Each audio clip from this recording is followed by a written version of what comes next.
Welcome to our YouTube channel DS studio. গল্পের জগতে আপনাদেরকে স্বাগত। Smoking is injurious to health, it causes cancer. ধূমপান স্বাস্থ্যের পক্ষে ক্ষতিকর, এতে ক্যান্সার হতে পারে। নমস্কার বন্ধুরা, আমার চ্যানেলে আপনাদের সবাইকে স্বাগত। আমি আবারও চলে এসেছি আপনাদেরকে গল্পের জগতে নিয়ে যাব বলে। আমাদের চ্যানেলে আমরা বিভিন্ন ধরনের গল্প প্রচার করে থাকি।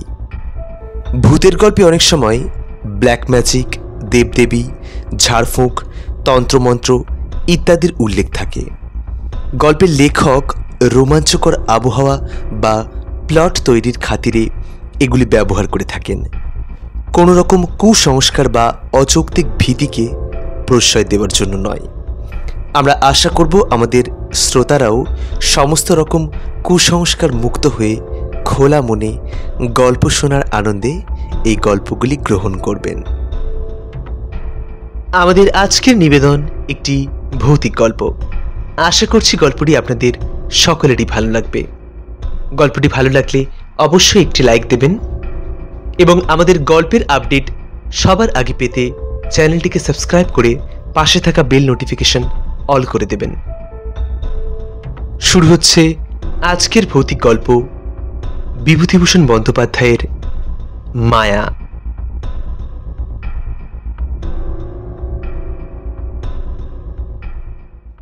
দুবছর আগের কথা বলি, এখনো অল্প অল্প যেন মনে পড়ে। সব ভুলে যাই। কি করে এলাম এখানে? বগুলা থেকে রাস্তা চলে গেল সিঁদরানির দিকে। চলি সেই রাস্তা ধরেই। রাঁধুনি বামুনের চাকরিটুকু ছিল অনেক দিনের, আজ তা গেল। যাক, তাতে কোনো দুঃখ নেই। দুঃখ এই, অবিচারে চাকরিটা গেল। ঘি চুরি আমি করিনি, কে করেছে আমি জানিও না, অথচ বাবুদের বিচারে আমি দোষী সাব্যস্ত হলাম। শান্তিপাড়া, সর্ষে, বেজের ডাঙা পার হতে বেলা দুপুর ঘুরে গেল। খিদেও বেশ পেয়েছে। জোয়ান বয়স, হাতে সামান্য কিছু পয়সা থাকলেও খাবার দোকান পর্যন্ত এসব অজপাড়াগায়ে চোখে পড়ল না। রাস্তার এক জায়গায় ভারী চমৎকার একটা পুকুর। স্নান করতে আমি চিরকালই ভালোবাসি। পুকুরের ভাঙা ঘাটে কাপড় নামিয়ে রেখে জলে নামলাম। জলে অনেক পানা শ্যাওলা, সেগুলো সরিয়ে পরিষ্কার জলে প্রাণ ভরে ডুব দিলাম। বৈশাখের শেষ, গরমও বেশ পড়েছে। স্নান করে সত্যি ভারী তৃপ্ত হল। পুকুরের ধারে একটা তেঁতুল গাছের ডালে ভিজে কাপড় রোদে দিলাম। শরীর ঠান্ডা হলো, কিন্তু পেট সামান্য জ্বলছে। এ সময় কোনো বনে ফল নেই, চোখে তো পড়ে না, যেদিকেই চাই। এমন সময় একজন বুড়ো লোক পুকুরটাতে নাইতে আসছে দেখা গেল। আমাকে দেখে বললে, বাড়ি কোথায়? আমি বললাম, আমি গরিব ব্রাহ্মণ, চাকরি খুঁজে বেড়াচ্ছি। আপাতত বড় খিদে পেয়েছে, খাবো কোথায়? আপনি কি সন্ধান দিতে পারেন? বুড়ো লোকটি বললে, রসো, নিয়ে নি, সব ঠিক করে দিচ্ছি। স্নান সেরে উঠে লোকটি আমাকে সঙ্গে নিয়ে গ্রামের মধ্যে ঢুকে জঙ্গলে ঘেরা একটা পুরনো বাড়িতে ঢুকলো। বললে, আমার নাম নিবারণ চক্রবর্তী। এ বাড়ি আমার, কিন্তু আমি এখানে থাকিনি। কলকাতায় আমার ছেলের ব্যবসা করে, শ্যামবাজারে ওদের বাসা। এত বাড়ি পড়ে আছে, আর সেখানে মাত্র 3খানা ঘরে আমি থাকি। কি কষ্ট বলো দেখি। আমি মাসে মাসে একবার আসি, বাড়ি দেখাশোনা করি। ছেলেরা ম্যালেরিয়ার ভয়ে আসতে চায় না। মস্ত বড় বাগান আছে বাড়ির পেছনে, তাতে সব রকম ফলের গাছ আছে, 12 ভূতে খায়। তুমি এখানে থাকবে? বললাম, থাকতে পারি। কি কাজ করতে? রাঁধুনির কাজ। যে কদিন এখানে আছি সে কদিন এখানে রাঁধো, দুজনেই খাই। খুব ভালো। আমি রাজি হয়ে যেতে লোকটা হঠাৎ যেন ভারী খুশি হলো। আমার খাবার ব্যবস্থা করে দিল তখনই। খাওয়া দাওয়ার পরে আমাকে একটা পুরনো মাদুর আর একটা মোটা তাকিয়া বালিশ দিয়ে বললে, বিশ্রাম করো। পথ হেঁটে বড় ক্লান্ত হয়ে পড়েছিলাম। ঘুমিয়ে যখন উঠলাম, বেলা তখন নেই। রাঙা রোদ, বড় বড় গাছপালার উঁচু ডালে। এরই মধ্যে বাড়ির পেছনের জঙ্গলে শেয়ালের ডাক শুরু হলো। আমি বাড়ির বাইরে গিয়ে এদিক ওদিক খানিকটা ঘুরে বেড়ালাম। যেদিকে চাই সেদিকেই পুরনো আম কাঁঠালের বন আর জঙ্গল। কোনো লোকের বাড়ি নজরে পড়ল না। জঙ্গলের মধ্যে এক স্থানে কেবল একটা ভাঙা দেউল দেখতে পেলাম। তার মধ্যে উঁকি মেরে দেখি শুধু চামচিকের আড্ডা। ফিরে এসে দেখি বুড়ো নিবারণ চক্রবর্তী বসে তামাক খাচ্ছে।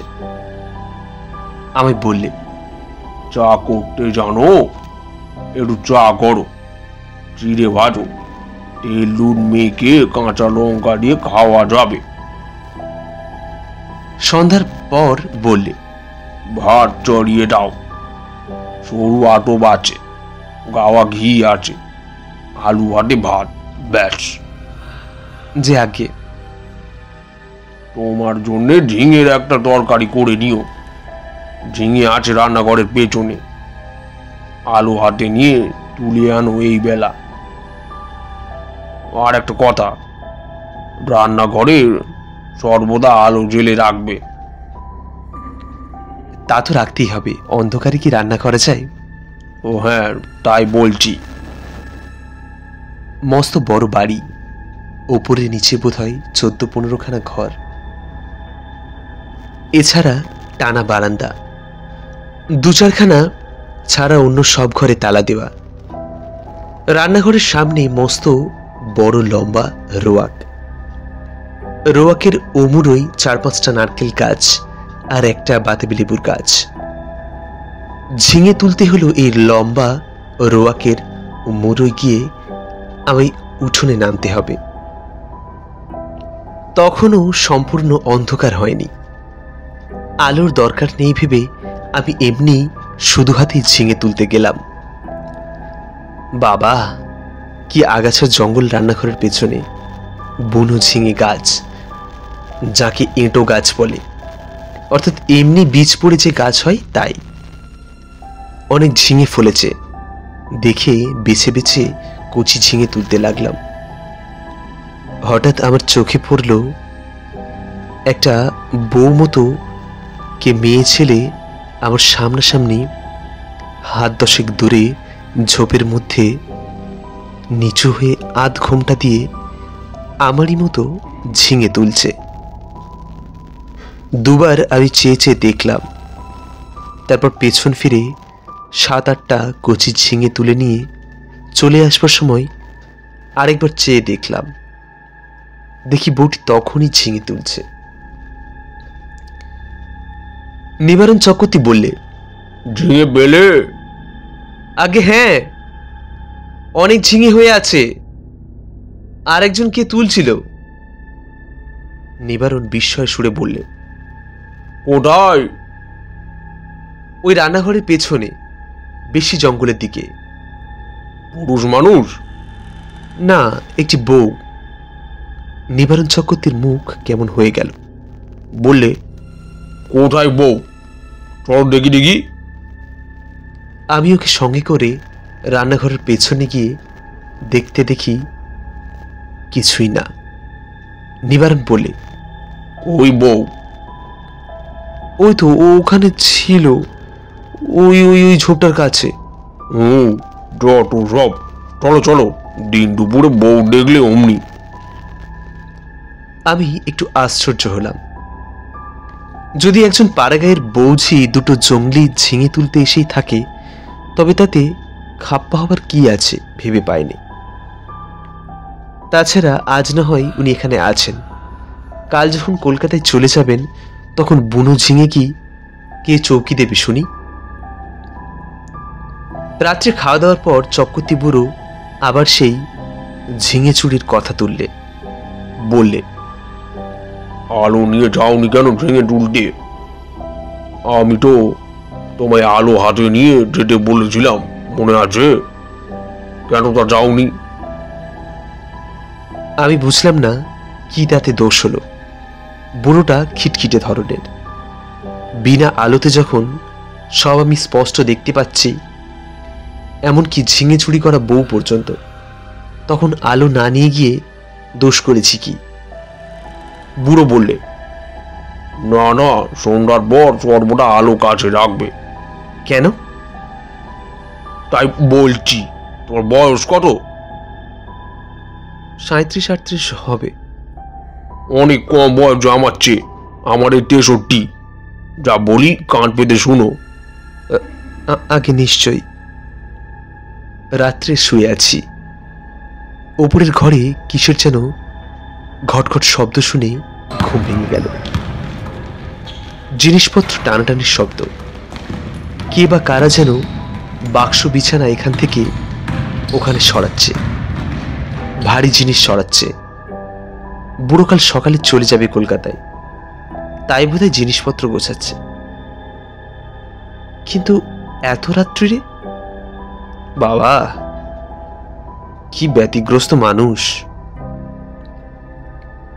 সকালে উঠে বুড়োকে বলতেই বুড়ো অবাক হয়ে বললে, আমি? হ্যাঁ, অনেক রাতে। হ্যাঁ হ্যাঁ, না না, ঠিক ঠিক ঠিক। আমাকে বললে হতো, আমি গুছিয়ে দিতাম। চক্রবর্তী বুড়ো আর কিছু না বলে চুপ করে গেল। বেলা 9টার মধ্যে আমি ডাল ভাত আর ঝিঙে ভাজা রান্না করলাম। খেয়ে দিয়ে পোঁটলা বেঁধে সে রওনা হলো কলকাতায়। যাবার সময় বারবার বলে গেল, নিজের ঘরের লোকের মতো থেকো ঠাকুর। পেয়ারা আছে, আম কাঁঠাল আছে, উৎকৃষ্ট পেঁপে আছে, তরি তরকারি পোঁতো, এবং তার খাস জমি পড়ে আছে 3 বিঘে, ভদ্রাসন 1.5 বিঘের ওপর। লোক অভাবে জঙ্গল হয়ে পড়ে আছে। আমাকে বললেন খাটতে, তরকারি উৎপন্ন করতে, খেতে এবং বেচতে। তোমার নিজের বাড়ি ভাববে, দেখাশোনা করো, থাকো, ভাবনা নেই। আর একটা কথা। কি? চক্রবর্তী বুড়ো অকারণে সুর খাটো করে বললে, কত লোক ভাঙচি দেবে, কারোর কথা শুনো না যেন। বাড়ি দেখাশোনা যেমন করবে, নিজের মতো থাকবে, কোনো কথায় কান দেবে না। গাছের ফুল ফুলুরি তুমিই খাবে, 2টো ঘর খোলা রইল তোমার জন্যে। বুড়ো চলে গেল। আমাকে যেন আকাশে তুলে দিয়ে গেল। আরে, এত বড় বাড়ি, বড় বড় দুখানা ঘর আমার ব্যবহারের জন্য রয়েছে। তাছাড়া বারান্দা, রান্নাঘর, রোয়াক তা তো আছেই। বাড়িতে পাতকুয়ো, জলের কষ্ট নেই। শুকনো কাঠ যথেষ্ট, কাঠের কষ্ট নেই। 10টা আগাম দিয়ে গিয়েছে বুড়ো। প্রায় আধমন টাক সরু আতপ চালও আছে। গাছ ভরা আম কাঁঠাল। এই যেন ভগবানের দান আকাশ থেকে পড়ল হঠাৎ। বিকেলের দিকে তেল নুন কিনবো বলে মুদির দোকান খুঁজতে বেরোলাম। বাপরে বাপ, কি বন জঙ্গল গাঁখানার ভেতরে! আর এদের যেখানে বাড়ি, তার ত্রিসীমানায় কি কোনো লোকালয় নেই? জঙ্গল ভেঙে সুড়িপথ ধরে 8 মাইল যাবার পর একজন লোকের সঙ্গে দেখা হলো। সেও তেল কিনতে যাচ্ছে, হাতে তেলের ভাঁড়। আমায় দেখে বললে, বাড়ি কোথায়? এখানে আছে নিবারণ চক্রবর্তীর বাড়ি। নিবারণ চক্রবর্তীর? কেন? দেখাশোনা করি, কাল এসেছি। ও বাড়িতে থাকতে পারবে না। কেন? এই বলে দিলাম, দেখে নিও। কত লোক ও বাড়িতে এলো গেল, ওরা নিজেরাই থাকতে পারে না, তাও অন্য লোক। ও বাড়ির ছেলে বউয়েরা কোশবিনকালে বাড়িতে আসে না। কেন? তা কি জানি, বড় ভয়ানক বাড়ি, তুমি বিদেশি লোক, খুব সাবধান। আর কিছু না বলে লোকটা চলে গেল। আমি দোকান খুঁজে জিনিস কিনে বাড়ি ফিরলাম, তাই তোমাকে বলছি কথাগুলো। তখন বিকেল গড়িয়ে সন্ধ্যা নামছে। দূর থেকে জঙ্গলের মধ্যাকার পুরনো উঁচু দোতলা বাড়িখানা দেখে আমার বুকের ভিতরটা ছাদ করে উঠল। সত্যি বাড়িখানার চেহারা কিরকম যেন, ও যেন একটা জীবন্ত জীব, আমার মতো ক্ষুদ্র লোককে যেন গিলে ফেলবার জন্য হাত বাড়িয়ে এগিয়ে আসছে। অমনতর ওর চেহারা কেন ঠিক বুঝতে পারলাম না। কিছু না, লোকটা আমার মন খারাপ করার জন্য দায়ী। আমি যখন তেল নুন কিনতে যাই তখন আমার মনে দিব্যি ফুর্তি ছিল। হঠাৎ এমন হওয়ার কারণ হচ্ছে ওই লোকটার ভয় দেখানো কথাবার্তা। গায়ে পড়ে অত হিত করবার দরকার কি ছিল বাপু তোমার? চক্রবর্তী বুড়ো তো বলেই গিয়েছে, কত লোক কত কথা বলবে, কারো কথায় কান দিও না। কিছু না, গাছপালার ফল ফুলুরি গায়ের লোকে চুরি করে খায় কিনা, বাড়িতে একজন পাহারাদার বসলে লুটপাট করে খাওয়ার ব্যাঘাত হয়, সেই জন্যই ভয় দেখানো। যেমন ওই বউটি কাল সন্ধ্যাবেলা ঝিঙে চুরি করছিল। অনেকদিন এমন আরামে থাকিনি। বিনা খাটুনিতে পয়সা রোজগারের এমন সুযোগ জীবনে কখনো ঘটেনি। নিজের জন্য শুধু দুটো রান্না, মিটে গেল কাজ। সকাল সকাল রান্না সেরে নিচের বড় রোয়াকে বসে আপন মনে গান গাইতে লাগলাম। এত বড় বাড়ির আমিই মালিক, কারোর কিছু বলবার নেই আমাকে, যা খুশি করব। হঠাৎ ভয়ানক আশ্চর্য হয়ে গেলাম। দোতলার নালির মুখে দিয়ে পড়তে লাগলো জল, যেমন ওপরের বারান্দাতে কেউ হাত পা ধুলে জল পড়ে। বেশ মোটা ধারে জল পড়তে লাগলো। তখনই আমি উঠে রোয়াকের উপরে ধারে দাঁড়িয়ে দোতলার বারান্দার দিকে চেয়ে দেখলাম, তখনও জল পড়ছে, সামনেই মোটা ধারার। উপরের সিঁড়ি দরজার তালা দেওয়া, চাবি চক্রবর্তী মশাই নিয়ে গিয়েছেন, সুতরাং দোতলায় যাবার কোনো উপায় আমার নেই। জল কোথা থেকে পড়ছে? মিনিট 10 পড়ার পর আপনা আপনি বন্ধ হয়ে গেল। আমার মনে হলো হোল। চক্রবর্তী মশাই বোধহয় কোনো কলসি বা ঘরাতে জল রেখে দিয়েছিলেন ওপরের বারান্দাতে। সেই কলসি কিভাবে উল্টে পড়ে গিয়ে থাকবে? নিশ্চয়ই তাই, তাছাড়া জল আসবে কোথা থেকে? একটু পরে গিয়ে শুয়ে পড়লাম। আলো নিভিয়ে শুয়ে পড়ার সঙ্গে সঙ্গে আমার চোখে ঘুম জুড়িয়ে এলো। অনেক রাত্রে একবার ঘুম ভেঙে গেল। জানলা দিয়ে সুন্দর জ্যোৎস্না এসে পড়েছে বিছানায়।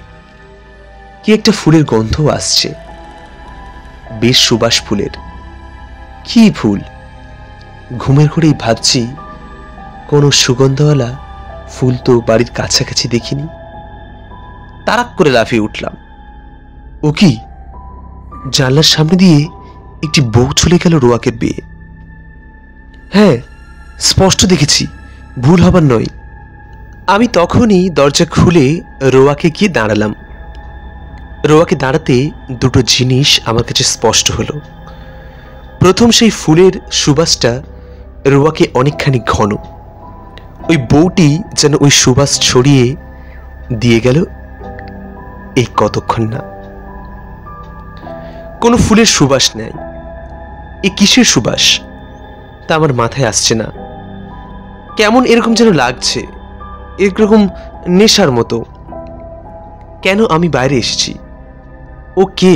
একটি বউ রোয়াক বেয়ে খানিক আগে চলে গিয়েছে, সেই ছড়িয়ে গিয়েছে এই তার সুবাস, কিন্তু কোনো দিকে নেই। সে গেল কোথায়? সে রাত্রে সেই পর্যন্ত। কতক্ষণ পরে ঘরে এসে ঘুমিয়ে পড়লাম। সকালে উঠে মনে হলো সব স্বপ্ন। মনটা বেশ হালকা হয়ে গেল। কাজকর্মে ভালো করে মন দিলাম। বন জঙ্গল কেটে কিভাবে তরি তরকারি আবাদ করব সেই আলোচনা করতে লাগলাম মনের মধ্যে। একটা অসুবিধে এখানে থাকার, বড্ড নির্জনে থাকতে হয়। কাছাকাছি যদি এক ঘর লোকও থাকতো তবে এত কষ্ট হতো না। কথা বলবার একটা লোক নেই, এই হলো মহা কষ্ট। সেদিন দুপুরে একটা ঘটনা ঘটল। আমি ভাত নামিয়ে হাঁড়ি রাখতে যাচ্ছি, এমন সময় দোতলার বারান্দাতে অনেক লোক যেন একসঙ্গে হেসে উঠল। সে কি ভীষণ অট্টহাসি! আমার গা যেন দোল দিয়ে উঠল সে হাসি শুনে। খিলখিল করে হাসি নয়, খলখল করে হাসি। আকাশ বাতাস থমথমিয়ে উঠল সে হাসির শব্দে। ভাত ফেলে রেখে দৌড়ে গেলাম। রোয়াকে গিয়ে ওপরের দিকে দেখি কিছুই নাই। নিচের জানলা যেমন বন্ধ, ওপরের ঘরের সারবন্দি জানলাও তেমনি বন্ধ। হাসির লহর তখন থেমে নিশ্চুপ হয়ে গিয়েছে। ব্যাপার কি? কোনো বদমাইশ লোকের দল উপরে আড্ডা বেঁধেছে। উপরে সিঁড়ির মুখে গিয়ে দেখি দরজায় তেমনি কুলুপ ঝুলছে। আমার ভয় হয়নি, কেননা দিনমান, চারিদিকে সূর্যের আলো। এই সময় মনের মধ্যে কোনো ভূতের সংস্কার থাকে না। এই হাসি যদি আমি রাত্রে শুনতাম তবে বোধহয় জ্ঞান হতো যে আমি নিশ্চয়ই অজ্ঞান হয়ে যেতাম। চাবি দিয়ে দাঁত খুলতে হতো। রান্নাঘরে ফিরে এসে ভাতের ফ্যান গিলে ঝিঙের তরকারি চাপিয়ে দিই। প্রচুর ঝিঙে জঙ্গলে ফলেছে, যত ইচ্ছে তুলে নিয়ে খাও। আমারই বাড়ি, আমারই ঝিঙে লতা। মালিক হওয়ার যে একটা মাদকতা আছে তা কাল থেকে বুঝছি। আমার মতো গরিব বামুনের জীবনে এমন জিনিস এই প্রথম। কান পেতে রইলাম উপরের ঘরের কোনো শব্দ আসে কিনা শুনতে। ছুঁচ পরবারও শব্দ পেলাম না। খেয়ে দিয়ে নিজের মনে বিছানা গিয়ে শুয়ে ঘুমিয়ে পড়ছি। ঘুমের ঘরে শুনছি ঘরের মধ্যে অনেক লোক কথাবার্তা বলছে, হাসছে। ঘুমের মধ্যেও আমি ওদের কথাবার্তা যেন শুনছি। যেমন কোনো বিয়ে বাড়িতে ঘরভর্তি লোকের মধ্যে ঘুমিয়ে পড়লে লোকজনের গলার শব্দ ঘুমের মধ্যেও পাওয়া যায়। হয়তো সবটাই আমার মনের ভুল। মনের সেই সব ভাব হয়েছিল হাসি শুনে, তারই ফল। এরপর 9 দিন আর কোনো কিছু ঘটেনি। মানুষের মনের অভ্যাস অপ্রীতিকর জিনিসগুলো তাড়াতাড়ি দিব্যি ভুলে যেতে চায়, পারেও ভুলে যেতে। আমি নিজের মনকে বোঝালাম ওসব কিছু না। কি শুনেছি তার ঠিক নেই। বউ দেখা চোখের ভুল, হাসি শোনা কানের ভুল, সব ভুল। এই 9 দিনে আমার শরীর বেশ সেরে উঠল। খাই দাই আর শুধু ঘুমোই, কাজকর্ম কিছুই নেই। কেমন একরকমের কুঁড়েমি পেয়ে বসেছে আমাকে। আমি সাধারণত খুব খাটিয়ে লোক, শুয়ে বসে থাকতে ভালোবাসি নে। কিন্তু অনেকদিন ধরে অতিরিক্ত খাটুনির ফলে কেমন একরকমের অবসাদ এসে গিয়েছে। শুধু আরাম করতে ইচ্ছে হয়। 9 দিনের দিন বিকেলে মনে হলো রান্নাঘরের পেছনে সেই ঝিঙের জঙ্গলটা কেটে একটু পরিষ্কার করি। ঝিঙের লতাগুলো বাঁচিয়ে অবশ্য। ওখানে ঝালের চারা পুঁতব। আর একটা চাল কুমড়ো এঁটো লতা হয়েছে ওই জঙ্গলের মধ্যে, সেই বাঁশের কঞ্চিটা দিয়ে রান্নাঘরের ছাদে উঠিয়ে দেব। এ বাড়িতে কাজ করে সুখ আছে, কারণ দা, কোদাল, কাস্তে, নিরেন, শাবল, কুরুল সব মজুদ আছে। ঘরের কোণে একটা হাত করার স্তক। অল্পক্ষণ মাত্র কাজ করেছি, আধ ঘন্টাও হবে না।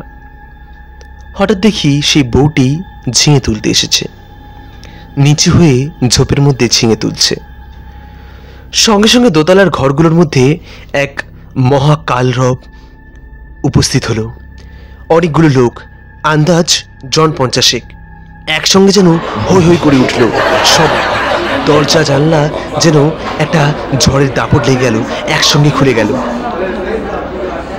বন কাটা ফেলে আমি ওপরের দিকে চেয়ে দেখলাম, সামনের রোয়াকে এসে দাঁড়ালাম। কই, একটা দরজার জানলার কপাটও খুলেনি দোতলার, যেমন আছে তেমনিই আছে। ব্যাপার কি? বাড়িটার মির্গি রোগ আছে নাকি? মাঝে মাঝে এমন বিকট চিৎকার ওঠে কেন? এবার তো ভুল হবার কথা নয়। সম্পূর্ণ সুস্থ মন কাজ করতে করতে এ চিৎকার আমি শুনতে পেয়েছি এই মাত্র। এখন আবার চারিদিক নিঃশব্দ, কোনো দিকে কোনো শব্দ নেই। সেই বউটি আবার ঝিঙে তুলছে এবং এসেছে এই গোলমালের মধ্যে। দৌড়ে গেলাম রান্নাঘরের পেছনে, সেখানেও কেউ নেই। সেদিন রাত্রে একটা ঘটনা ঘটল, ভারী মজার ঘটনা বটে। খেয়ে দিয়ে সবে শুয়েছি, সামান্য তন্দ্রা এসেছে। এমন সময় কিসের শব্দে তন্দ্রা ছুটে গেল। চেয়ে দেখি আমার বিছানার চারিপাশে অনেক লোক জড়ো হয়েছে। তাদের সবারই মাথায় লাল পাগড়ি, হাতে ছোট ছোট লাঠি। আশ্চর্যের বিষয়, সকলেরই মুখ দেখতে একরকম। একই লোক যেন 50টি হয়েছে, এইরকম মনে হয় প্রথমটা। বহু আরশিতে যেন একটা মুখই দেখছি। কে যেন বলে উঠল, আমাদের মধ্যে কে যেন এসেছে। একজন তার উত্তর দিলে, এখানে একজন পৃথিবীর লোকের বাড়ি আছে অনেক দিন থেকে। আমি দেখিনি বাড়িটা, তবে শুনেছি। যারা দেখতে জানে তারা বলে এই বাড়ির মধ্যে একটা লোক রয়েছে। সব মিথ্যে। কোথায় বাড়ি? আমরা তো কেউ দেখিনি। তবে এসো, আমরা নাচ আরম্ভ করি। বাপরে বাপ, কথাই বলে ভূতের নৃত্য। শুনে এসেছিলাম এতদিন, এইবার সচক্ষে দেখলাম সে কি কাণ্ড। অতগুলো লোক একসঙ্গে লাঠি বাজিয়ে এক তাণ্ডব নৃত্য শুরু করে দিলে। আমার দেহের মধ্যে দিয়ে কতবার যে এলো আর গেল, তার সঙ্গে সঙ্গে বিকট চিৎকার আর হল্লা। আমার বিছানার বা আমার কোনো অংশ তারা স্পর্শ করলো না। আমি যে সেখানে আছি তাও যেন তারা জানে না। তাদের হুঙ্কার আর ভৈরব নৃত্যে আমার জ্ঞান শূন্য হয়ে গেল। যখন জ্ঞান হলো, তখন শেষ রাত্রের জ্যোৎস্না খোলা জানলা দিয়ে এসে বিছানায় পড়েছে। সেই ফুলের অতি মৃদু সুবাস ঘরের ঠান্ডা বাতাসে। আমি অবাধ অচেতনভাবে জানলার বাইরে জ্যোৎস্নামাখা গাছপালার দিকে চেয়ে রইলাম। কতক্ষণ পরে জানি না ভোর হয়ে গেল। বিছানা ছেড়ে উঠে দেখি ঘুমের কোনো ব্যাঘাত হয়নি। সুনিদ্রা হলে শরীর যেমন ঝরঝরে আর সুস্থ হয়, তেমনি বোধ করছি। তবে সে ভূতের নাচকে দেখেছিল, সে নাচ কি তবে ভুল? খেয়ে দিয়ে পরম আরামে শুয়ে ঘুমিয়ে পড়ে স্বপ্ন দেখেছি? যদি তাই হয়, তবে এই শেষ রাত্রের ঠান্ডা বাতাসে যে ফুলের সুবাস পেয়েছি তা কোথা থেকে এলো?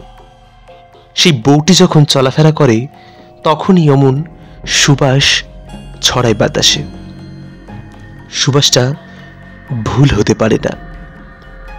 এখনো সে গন্ধ আমার নাকে লেগে রয়েছে। কোনো অজানা বনের ফুল, তার সুবাস হয়তো, তাই হবে। না।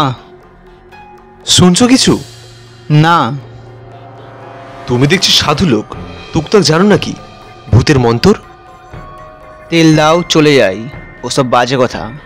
আচ্ছা, একটা মেয়েকে ওখানে কোনোদিন দেখোনি? বউ মতো কোনো গন্ধ পাওনি? কিসের গন্ধ? কোনো ফুলের সুগন্ধ? না। খুব বেঁচে গিয়েছো তুমি। তোমার আগে যারা ওখানে থাকতো তারা সবাই একটি বউকে দেখতো ওখানে প্রায়। এমন হতো শেষে ও বাড়ি ছেড়ে তারা নড়তে চাইতো না। তারপর রোগা হয়ে দিন দিন শুকিয়ে শেষ পর্যন্ত মারা যেত। দুটি লোকের এরকম হয়েছে এ পর্যন্ত। বাড়িতে ভূতের আড্ডা। ভূতে লোককে পাগল করে দেয়, তাদের কাণ্ডজ্ঞান থাকে না। এমন ভালো লাগে এ বাড়ি, না খেয়ে না দিয়ে ওখানে পড়ে থাকে, ছেড়ে যেতে চাইতো না। তুমি দেখছি ভূতের মন্তর জানো। আমরা তো ও বাড়ির ত্রিসীমানায় যাইনি, মাথা খারাপ করে দেয় সাধারণ মানুষের। তেল নিয়ে চলে এলাম। ভাবতে ভাবতে এলাম, মাথা খারাপ হওয়ার সূত্রপাত আমারও হলো নাকি।